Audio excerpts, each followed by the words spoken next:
Étant gara son vieux pick-up cabossé dans l'allée de leur modeste maison en banlieue parisienne.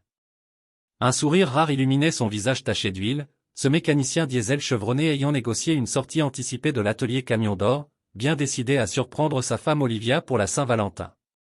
Il coupa le moteur, attrapa un petit bouquet de roses rouges du siège passager acheté au marché de Rungis ce matin-là et descendit dans l'air vif de février, chargé de cette humidité typique de la région Île-de-France.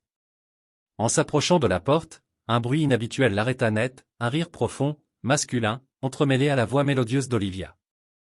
Les sourcils froncés, Ethan se demanda s'ils attendaient de la visite. Il hésita, clé en main, sentant un frisson lui remonter la nuque, comme lorsqu'il diagnostiquait une panne subtile dans un moteur récalcitrant. Secouant cette impression, il tourna la clé et entra. Le rire s'amplifia, provenant du salon. En tournant au coin du couloir, il se figea. Olivia, sa femme depuis 12 ans, était enlacée par un homme qu'Ethan n'avait jamais vu. L'inconnu était grand, impeccablement rasé, vêtu d'un costume sur mesure qui accentuait cruellement les taches de graisse sur les vêtements de travail d'Ethan. Dans sa main libre, un bouquet extravagant de fleurs exotiques, des orchidées et des lys importés, sans doute faisait passer les roses d'Ethan pour des fleurs sauvages cueillies au bord d'une route de campagne. Le couple se sépara à l'entrée d'Ethan, mais l'homme ne lâcha pas Olivia. Au contraire, il adressa à Ethan un sourire confiant et lança « Vous devez être le mari. Je suis le docteur Camille Varenne. » Le nom sonnait vaguement familier. Le nouveau pédiatre à l'hôpital où travaillait Olivia, à l'Assistance publique Hôpitaux de Paris. Elle l'avait mentionné en passant, mais jamais de cette manière intime. Avant qu'Ethan puisse répondre, Camille se tourna vers Olivia, lui offrit le bouquet somptueux et l'embrassa passionnément. « Fais tes valises, ma chérie, déclara-t-il. Il est temps de quitter cette vie sans issue. » Ethan eut l'impression d'avoir reçu un coup de poing au ventre. Il se tourna vers Olivia, attendant qu'elle proteste, qu'elle repousse cet arrogant médecin. Mais non. Au lieu de cela, elle soutint son regard, ses yeux bleus dépourvus de la tendresse qu'il lui réservait autrefois. « Ethan, dit-elle d'une voix ferme, Camille et moi nous voyons depuis 3 ans, depuis qu'il a rejoint l'hôpital. » Les mots le frappèrent comme une gifle. 3 ans, la moitié de leur mariage souillé par des mensonges. Dans un sursaut de colère choquée, Ethan reprit la parole, « Si tu franchis cette porte avec lui, Olivia, c'est fini. 12 ans de mariage effacés. Pas de retour en arrière. » Olivia hésita, son regard oscillant entre Ethan et Camille. L'espace d'un instant, il crut qu'elle allait changer d'avis. Mais elle redressa les épaules, prit son sac et se dirigea vers la sortie. « Je reviendrai chercher mes affaires, » murmura-t-elle sans le regarder. Et elle partit, laissant Ethan seul dans leur maison autrefois partagée, un bouquet de roses fanées serré dans sa main tremblante. Les semaines suivantes s'enchaînèrent dans un brouillard pour Ethan. Il traversait ses journées dans un mélange de rage et de dépression, à peine conscient du monde autour de lui. Son travail chez Camion d'Or en pâtit sévèrement. Un jour particulièrement mauvais, après avoir raté un simple vidange d'huile, sa patronne, Geneviève Ortiz, une femme d'origine espagnole installée en France depuis des décennies, connue pour son tempérament ferme mais juste, le prit à part. Son visage habituellement sévère était marqué par l'inquiétude. « Ethan, qu'est-ce qui t'arrive » demanda-t-elle d'une voix inhabituellement douce. « Tu n'es plus toi-même depuis des semaines. Je déteste en arriver là, mais je te donne un ultimatum, 4 semaines pour te ressaisir, ou je devrais te laisser partir. On ne peut pas se permettre d'erreur dans ce métier. » Ethan hocha la tête, engourdi, sachant qu'il devrait s'inquiéter de perdre son emploi, mais cette menace semblait lointaine comparée à la douleur constante qui lui serrait la poitrine. Ce soir-là, espérant noyer son chagrin dans un plat réconfortant, il se rendit au bistrot du coin, un petit café typique avec ses tables en terrasse et son ardoise listant les plats du jour comme le steak frites ou la blanquette de veau. En attendant sa commande, il surprit une conversation dans la banquette derrière lui. « Tu imagines, Olivia a enfin quitté son mari mécano. Il était temps, si tu veux mon avis. Elle est le docteur Varenne, c'était le secret de Polichinelle à l'hôpital depuis des années. » La main d'Ethan se crispa sur son verre d'eau. Le secret de Polichinelle, tout le monde savait, sauf lui. Il avait été le dindon de la farce, ignorant l'infidélité de sa femme pendant que leur cercle social murmurait et riait dans son dos. Abandonnant son repas intact, Ethan se rendit à la banque, une idée lancinante en tête. En vérifiant leur compte joint à la BNP, ses soupçons se confirmèrent, les 50 000 € économisés patiemment au fil des ans avaient disparu, retirés par Olivia le lendemain de son départ. Épuisé financièrement et émotionnellement, il se retrouva sur le seuil de son ami d'enfance, Raoul Dupont, aujourd'hui thérapeute à Montmartre. Raoul écouta patiemment tandis qu'Étang déversait son histoire, autour d'un café serré et de croissants frais du boulanger voisin. « Je sais que ça fait mal, mon vieux, dit Raoul quand Étang eut fini. Mais il faut avancer. Olivia a fait son choix, ne la laisse pas te détruire. » Même en acquiesçant, Étang sentit quelque chose se durcir en lui. La douleur qui le consumait se transformait en soif de vengeance. Olivia et Camille l'avaient humilié, trahi, volé. Il ne pouvait pas s'en tirer comme ça. Les semaines passèrent, et Étang se surprit à faire des heures supplémentaires chez Camion d'Or pour rattraper ses erreurs et sauver son poste. Tandis qu'il bricolait un moteur particulièrement récalcitrant, un vieux Renault qui rappelait les camions des routes de Provence, il surprit une conversation entre deux routiers près du bureau. « J'ai entendu que les loups de la route ont des problèmes avec leur livraison. Les patrouilles de police renforcées compliquent le passage de leurs marchandises aux frontières. » Les oreilles d'Étang se dressèrent. Il avait déjà entendu parler des loups de la route, un gang de motards notoires impliqués dans le trafic de substances illicites, avec des ramifications jusqu'en Marseille. Pas le genre de fréquentation qu'il avait eu auparavant. L'autre routier ricana, bien fait pour eux, mais ils trouveront une solution, comme toujours. Tandis que les hommes s'éloignaient, l'esprit d'Étang bouillonnait. Une idée dangereuse, imprudente, se formait, contraire à tout ce en quoi il croyait. Mais l'image d'Olivia et Camille profitant de son argent durement gagné, pendant qu'il luttait pour garder son emploi, lui faisait bouillir le sang. Il savait que c'était mal, illégal, mais le désir de revanche l'emportait sur sa raison. Au cours des jours suivants, Étang mena ses recherches, apprenant tout sur les loups de la route, leurs opérations et leurs véhicules, souvent des Harley customisés avec des plaques d'immatriculation falsifiées. Se blindant de courage, il se rendit dans un bar louche à la périphérie de Paris, un repère connu des motards, avec son ambiance enfumée et ses affiches jaunies de courses de motos historiques comme le Bol d'Or. Le bar était sombre, imprégné d'odeurs de bière éventée et de tabac froid. Étang se sentait déplacé en jean de travail et chemise à carreaux, entouré de vestes en cuir clouté. Mais il repéra sa cible, Axel Crégier, le chef des loups, attablé dans un coin. Il s'approcha avec une assurance feinte.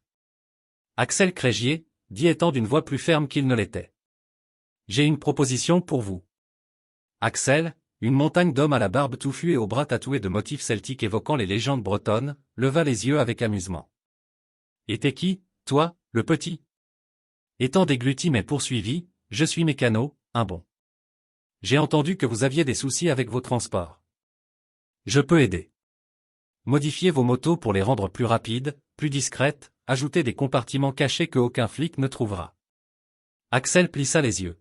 « Et pourquoi un mécano bien propre sur lui voudrait se mêler à nous ? » « Disons que j'ai mes raisons, » répondit Étang en pensant à Olivia et Camille. « Vous n'avez pas besoin de les connaître. Juste que je peux vous garder en avance sur la loi. » Axel l'observa longuement, puis éclata de rire. « T'as du cran, je te l'accorde. D'accord, on te teste sur une moto. Si tu fais ce que tu dis, on reparle. » Étang hocha la tête, un mélange de soulagement et d'appréhension en lui. En quittant le bar, il réalisa qu'il venait de poser le pied sur un chemin sombre. Mais l'idée des visages choqués d'Olivia et Camille quand leur vie parfaite s'effondrerait le renforçait. Il leur montrerait ce qui arrive quand on trahit Étang Reeves, et les loups de la route l'aideraient. Étang Reeves était assis dans la pénombre de son sous-sol, l'écran de son ordinateur portable illuminant son visage. Ses doigts planaient au-dessus du clavier tandis qu'il envisageait sa prochaine étape. Les semaines passées avec les loups de la route lui avaient ouvert l'accès à des ressources inimaginables. Il était temps de les utiliser. Il créa un nouveau compte email anonyme, introuvable. Le message qu'il rédigea était bref mais accablant. Au conseil d'administration de l'hôpital, je tiens à exprimer de graves préoccupations concernant la conduite professionnelle du docteur Camille Varenne et de l'infirmière Olivia Reeves. Leur relation inappropriée est devenue un risque pour les soins aux patients. Son doigt hésita sur le bouton d'envoi. Une petite voix lui murmurait que c'était mal, qu'il franchissait une ligne. Mais il revit les yeux froids d'Olivia quittant leur mariage et le sourire suffisant de Camille. Sa mâchoire se serra, et il envoya. Ce n'était que le début. Pour les détruire professionnellement, il lui fallait plus. Son temps avec les loups lui avait appris que tout le monde avait des secrets, et qu'ils pouvaient être armes. Utilisant les compétences apprises du hacker du gang, Étang accéda au registre pharmaceutique de l'hôpital. Cela lui prit des heures de travail minutieux, mais il manipula les données, aux yeux d'un enquêteur, Olivia semblait avoir falsifié des ordonnances pour des antidouleurs. Tandis qu'il travaillait, Ethan repensait à la fierté d'Olivia pour sa carrière d'infirmière. Elle avait étudié dur, passant ses examens à l'université Paris-Sorbonne, pendant qu'il faisait des heures sup à l'atelier pour payer les factures. Maintenant, il démolissait tout ce qu'elle avait construit. Cela aurait dû le culpabiliser, mais il ne ressentait qu'une satisfaction froide. La pièce finale exigeait une implication plus directe. Ethan contacta son lien chez les loups, un type nerveux nommé Spike, toujours agité comme s'il avait bu trop de café noir. Ils se rencontrèrent dans un parking désert près de la Seine. « J'ai besoin de quelque chose, dit Ethan. Juste une petite quantité, assez pour ruiner quelqu'un. » Spike le regarda avec méfiance. « C'est pas pour usage perso, hein? Axel aimera pas ça. » Ethan secoua la tête. « C'est pour un boulot. C'est tout ce que tu dois savoir. » Spike haussa les épaules et sortit un petit sachet de poudre blanche. « À tes risques et périls, mec. » Avec cet élément en main, Ethan lança son plan. Il connaissait l'emploi du temps de Camille, savait quand il serait à l'hôpital. Planter la drogue dans sa voiture fut presque trop facile, une Audi garée dans le parking souterrain, typique des médecins parisiens. Puis vint un autre tuyau anonyme, cette fois à la police, un docteur à l'hôpital de la Pitié-Salpêtrière deal de la drogue depuis sa voiture. Il s'appelle Camille Varenne. Ethan observa de l'autre côté de la rue tandis que les flics arrêtaient Camille sur le chemin du retour. Il vit la confusion se muer en choc quand les agents trouvèrent la poudre plantée. Tandis qu'ils le menottaient et l'embarquaient, Ethan ressentit un élan de triomphe. Le lendemain, l'hôpital bouillonnait de chaos. Olivia et Camille étaient suspendus en attente d'enquête. Les rumeurs fusaient sur le trafic de drogue et les ordonnances truquées. Ethan observa de loin, feignant la surprise quand ses collègues chez Camion d'Or évoquaient le scandale. En rentrant ce soir-là, il s'autorisa un petit sourire. La phase 1 de sa vengeance était accomplie, mais il était loin d'avoir fini. Ethan savait que pour les anéantir vraiment, il fallait frapper au portefeuille. Pour cela, il avait besoin d'aide au-delà des loups de la route. Via ses contacts dans le gang, il fut mis en relation avec un hacker connu sous le nom de Fantôme. Ils se rencontrèrent dans un café anonyme du quartier latin, le visage de Fantôme masqué par l'écran de son ordinateur. « J'ai besoin d'accès à des comptes email et des relevés financiers », dit Ethan en glissant un papier avec les infos d'Olivia et Camille. Fantôme haussa un sourcil. « C'est du personnel, ça. Sûr que tu veux t'embarquer là-dedans ? » Le visage d'Ethan se durcit. « Ils ont choisi ce chemin en détruisant ma vie. Je rends juste la monnaie. » Fantôme haussa les épaules et se mit au travail. En quelques heures, Ethan avait accès total.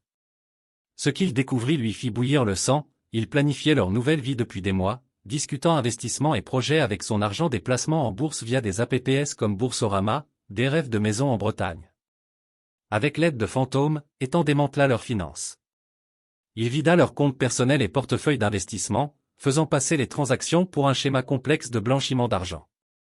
Tandis qu'il opérait, il repensait à la vie qu'il avait imaginée avec Olivia, vieillir dans leur maison banlieusarde, peut-être des enfants courant dans un jardin inspiré des parcs parisiens comme le Luxembourg. Maintenant, il s'assurait qu'il ne pourrait même pas louer un studio décent. Mes amis, je vais faire une petite pause dans mon récit. Si vous aimez cette histoire et que vous souhaitez en découvrir d'autres, soutenez la chaîne, aimez-la et abonnez-vous. Cela aide vraiment à la promouvoir.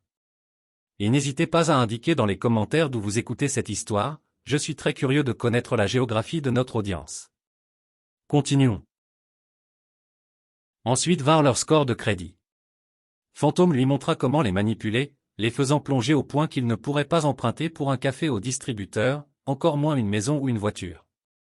La touche finale, un signalement anonyme à l'administration fiscale, avec des preuves falsifiées de revenus cachés.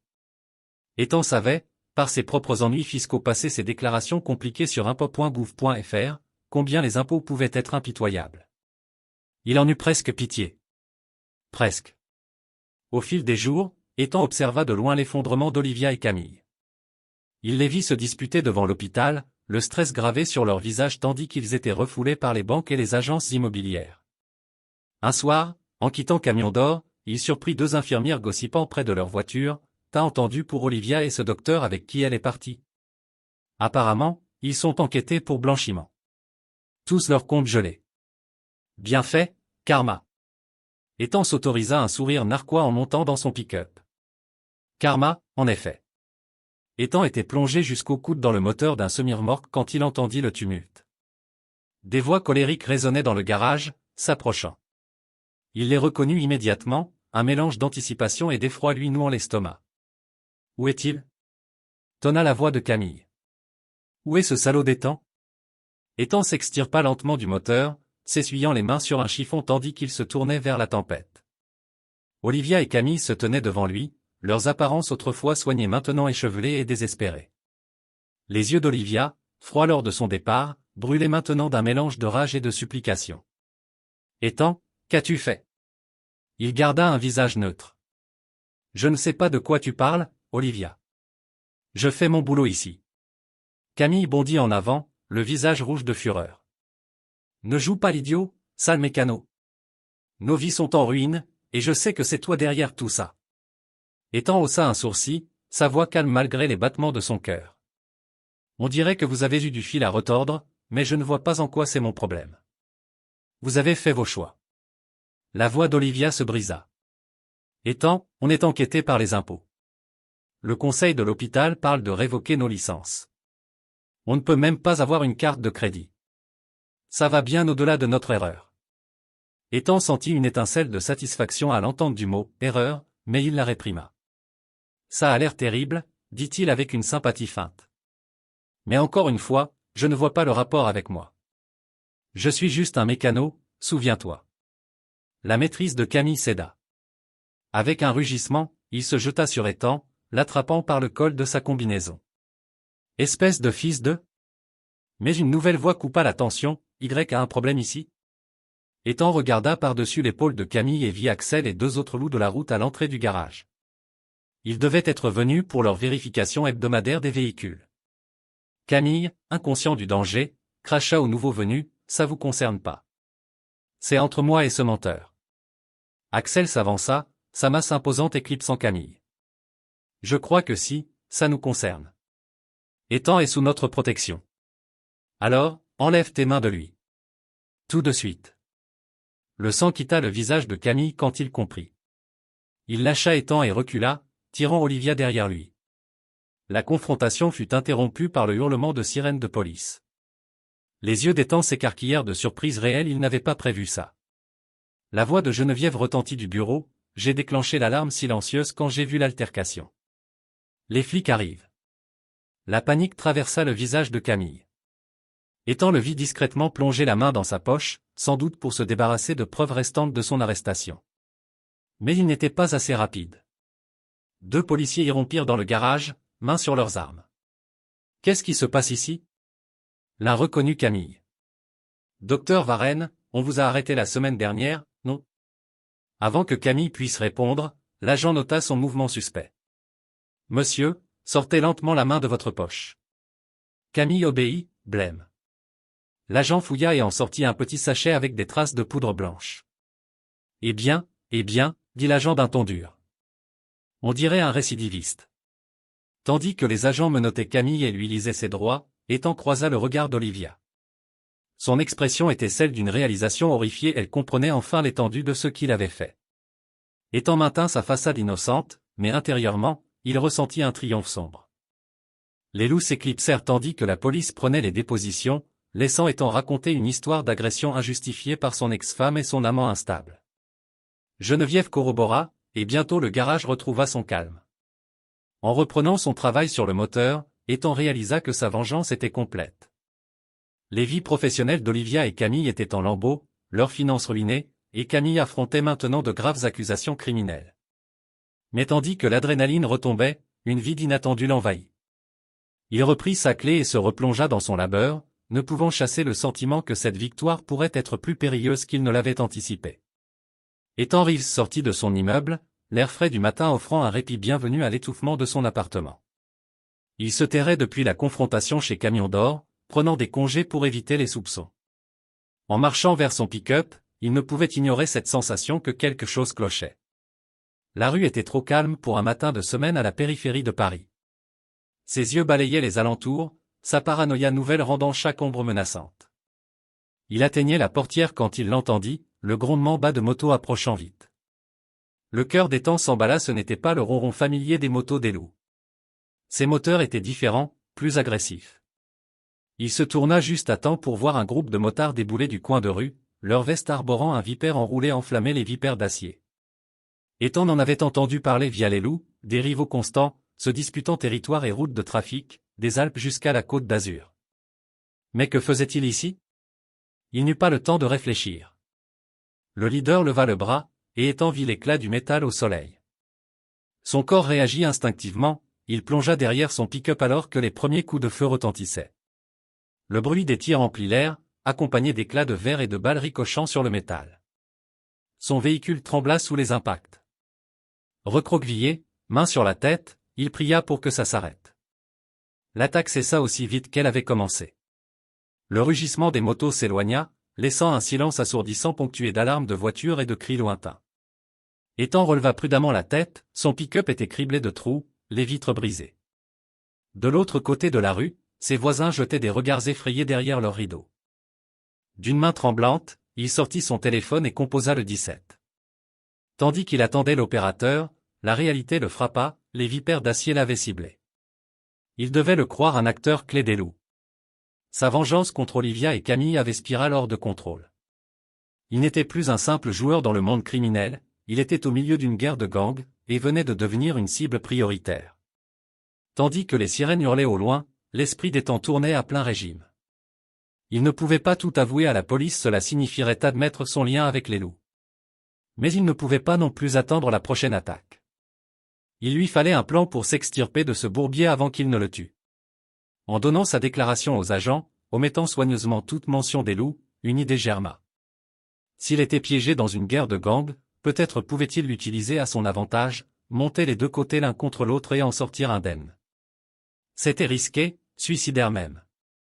Mais en regardant les restes criblés de balles de son pick-up, il sut qu'il n'avait plus d'option. Il allait devoir surpasser en ruse deux des gangs les plus dangereux de France, et vite. Ethan était assis dans une chambre de motel miteuse à la sortie de l'autoroute A6, son ordinateur ouvert devant lui. Il y était depuis des jours, utilisant les compétences apprises de Fantôme pour tisser un réseau d'informations falsifiées. Il était temps de lancer son plan.